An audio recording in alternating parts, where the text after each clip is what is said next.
এটা viral audio' বাৰ্তাক লৈ চাঞ্চল্য।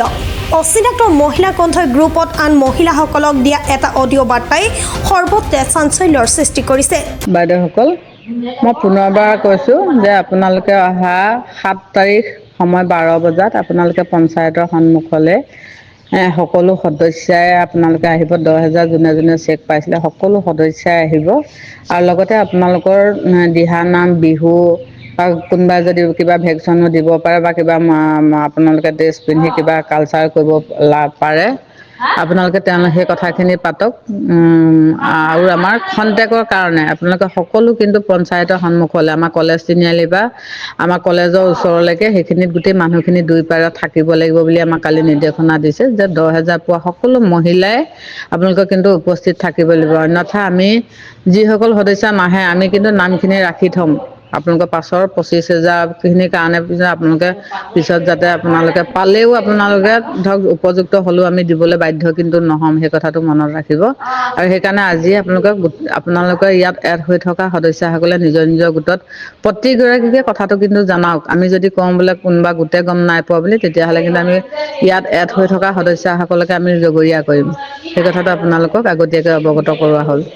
মই ইতিমধ্যে আপোনাক যিটো অডিঅ' শুনালো, সেই অডিঅ'টো গোলাঘাট জিলাৰ গোলাঘাট বিধানসভা সমষ্টিৰ পৰা এগৰাকী বাইদেৱে মোলৈ প্ৰেৰণ কৰিছে। প্ৰথম অৱস্থাত যেতিয়া অডিঅ'টো মই শুনিলো, আপুনি নিশ্চয় অডিঅ'টো এতিয়া শুনিলে, এই অডিঅ'টোত মই শুনি মোৰ এনেকুৱা লাগিছে যে এইটো কিবা এটা যেন দাসত্ব আঁচনি, কোনোবা মালিকে কিছু তেওঁৰ কৰ্মচাৰী বা তেখেতৰ দাস কিছুমান লোকক কিছু টকা আগবঢ়াইছে আৰু তেওঁৰ কামখিনি কৰি নিদিলে পাছত তেওঁ সেই আৰু দিব লগা টকাখিনি তেওঁলোকক নিদিয়ে। কিন্তু মই অলপ পিছত ভালকৈ যেতিয়া অডিঅ'টো শুনিছো, তাত যেতিয়া উল্লেখ কৰা হৈছে যে অহা 7 তাৰিখে, কাৰণ অসমৰ মুখ্যমন্ত্ৰী ডাঙৰীয়া 7 তাৰিখে গোলাঘাটলৈ আহিব আৰু 10,000 টকা যিসকলক দিয়া হৈছে বুলি কৈছে, আৰু সেই 10,000 টকা দিয়া মহিলাসকল যদিহে 7 তাৰিখে ৰাস্তাৰ দুয়ো কাষে থিয় হৈ নাথাকে, তেতিয়াহ'লে পিছৰ যিমান ভাল কাম কৰিলেও, সেই 10,000 যিমান ভাল কামত লগালেও পিছৰ 25,000টো কোনো কাৰণত সেই মহিলাসকলক দিয়া নহয়। তেতিয়াতো মই আচৰিত হলো যে আচলতে এই অডিঅ'টোত মুখ্যমন্ত্ৰী ডাঙৰীয়াই যে গোটেই জিলাই জিলাই উদ্যমিতা আঁচনিৰ নামত, আত্মনিৰ্ভৰশীলতাৰ নামত মহিলাসকলক যে 10,000 দিছে, সেই কথাটোকে কোৱা হৈছে। এই কথাটো শুনাৰ পৰা আজিৰ আমাৰ অসম চৰকাৰলৈ প্ৰশ্ন যে এই যে মুখ্যমন্ত্ৰী ডাঙৰীয়াই গোটেই অসমত আশীৰ্বাদ যাত্ৰা কৰি আছে, তাৰমানে আশীৰ্বাদ যাত্ৰালৈ এই অডিঅ'টোৰ নিচিনাকৈ ভাবুকিটো মানুহ অনা হৈছে নেকি? যে নাহিলে আপোনালোকৰ আঁচনি কাটি দিয়া হ'ব। আমি ইয়াৰ আগতে যিটো শুনি আছিলো যে বিজেপিৰ মিটিঙলৈ নগলে অৰুণোদয় আঁচনি কাটি দিয়া হ'ব, বিজেপিৰ মিটিঙলৈ নগলে ঘৰ কাটি দিয়া হ'ব, যিটো আমি শুনি আছিলো, এতিয়াতো এইটো প্ৰমাণ হ'লে অডিঅ'টোত এইটো অসমৰ ৰাইজে ভালকৈ শুনক। তাত ক্লিয়াৰলি কৈছে যে 10,000কৈ পোৱা যিসকল মহিলা, তেওঁলোক যদিহে মুখ্যমন্ত্ৰী ডাঙৰীয়া অহা এই মিটিংখনলৈ 7 তাৰিখে গোলাঘাটলৈ আহিব, সেই মিটিংখনলৈ সকলো মানুহ 12 বজাতে ওলাই আহি ৰাস্তাৰ কাষত যদি শাৰী পাতি নাথাকে, তেতিয়াহ'লে পাছৰ 25,000 প্ৰদান কৰা নহ'ব। এটা পোনপটীয়াকৈ ভাবুকি। প্ৰথম কথা হ'ল, অসমৰ মহিলাসকলক এনেকৈ ব্লেকমেইল কৰি মিটিঙলৈ নিয়া হৈছে নেকি? আমাৰ প্ৰথম প্ৰশ্ন, এই কথাটো অসমৰ মুখ্যমন্ত্ৰী আৰু গোলাঘাট সমষ্টিৰ বিধায়িকা বিত্তমন্ত্ৰী অজন্তা নেওগ ডাঙৰীয়াই স্পষ্ট কৰিব লাগিব যে এই অডিঅ'টো কাৰ।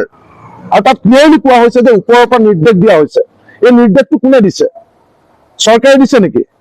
যদি চৰকাৰে দিছে, প্ৰথম কথা তেওঁলোকে যে কৈছে উদ্যমিতা, কাগজে পত্ৰৰে যে উদ্যমিতা, আত্মনিৰ্ভৰশীলতা, তাৰমানে প্ৰকৃতাৰ্থত জুলুমৰ মেকুৰী ওলাই পৰিল নেকি? উদ্যমিতা নহয়, মহিলা সন্মান নহয়, তাৰমানে দাসত্ব। পইচা নিদিলে পিছত যদি পইচা লৈ 10,000 লৈ যদি মিটিঙলৈ নাহে, তেতিয়াহ'লে পিছৰ 25,000 কোনো কাৰণত দিয়া নহ'ব। এই যে অডিঅ'টো ক'লে, এই কথাটো কাৰ? এইটো অসম চৰকাৰে স্পষ্ট কৰিব লাগে। আৰু যদি নকৰে, তেতিয়াহ'লে এই মহিলাগৰাকীয়ে কোৱাৰ নিচিনাকৈ এইটো কথা সত্য যে ওপৰৰ পৰা নিৰ্দেশ দিছে 10,000 দিয়া সকলো মহিলা মিটিঙলৈ, বিজেপিৰ মিটিঙলৈ যোৱাটো বাধ্যতামূলক।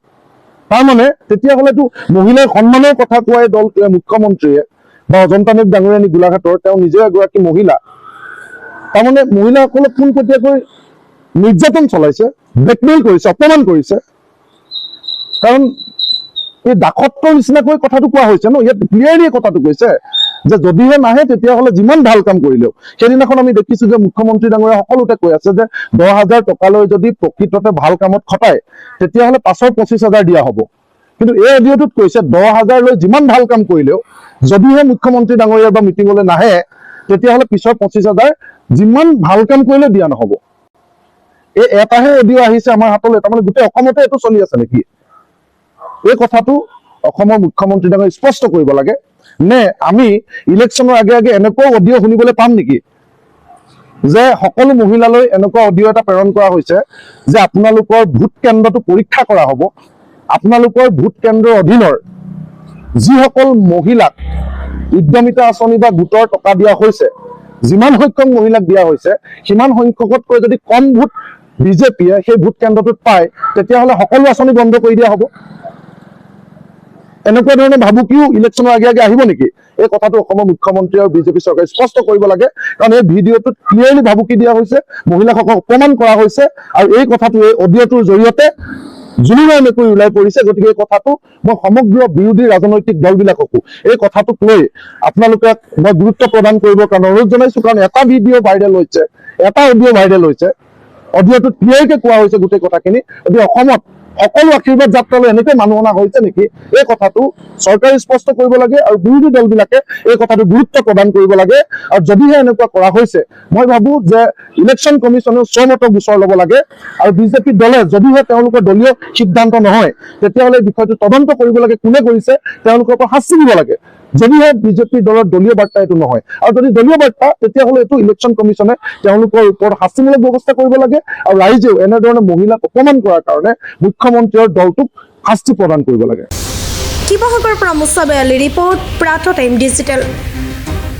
শদিয়াৰ পৰা ধুবুৰীলৈ, বৰাকৰ পৰা ব্ৰহ্মপুত্ৰলৈ সকলোৰে মাজত চিনাকি এটা নাম প্ৰাতঃ টাইম। থলুৱা ভাষা, কৃষ্টি আৰু সত্য বাতৰিৰ আধাৰত প্ৰতিষ্ঠিত খবৰ প্ৰাতঃ টাইমৰ প্ৰতিটো বা বাতৰি পুংখানুপুংখভাৱে চাবলৈ Facebook, YouTube, website, Twitter, Instagram আৰু ব্লগাৰ পেজত লাইক আৰু